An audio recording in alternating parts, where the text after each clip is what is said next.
কথা হবে না। মানে কেন সেটা তো শোনা লাগবে।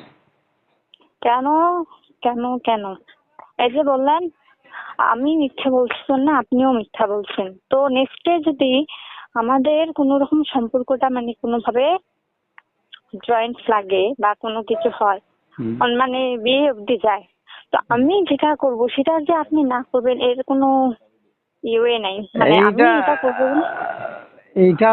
এইটা তো এটা সিম্পল বিষয়, সেটা হচ্ছে যে তুমি সামনে আসো নাই ভালোভাবে, আর এটাও তো আমি একটু টেস্ট করে দেখছিলাম যে আমার যেহেতু ফ্রেন্ড আমার সঙ্গে আছে তাকে দেখাইছি, ভোট করে তো আমি কেমনে সামনে আসি।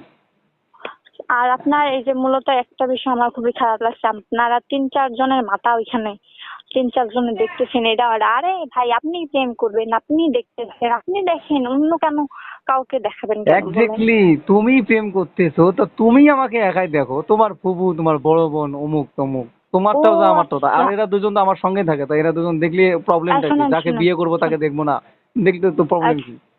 না সমস্যা নাই, আজকের পর আর কোনো যোগাযোগ না থাকাই আমাদের ভালো হবে। মানে তুমি মিথ্যে বলছো, আমি ছলনা করছি, এই জন্য একদম ক্যান্সেল। একদম ঠিক।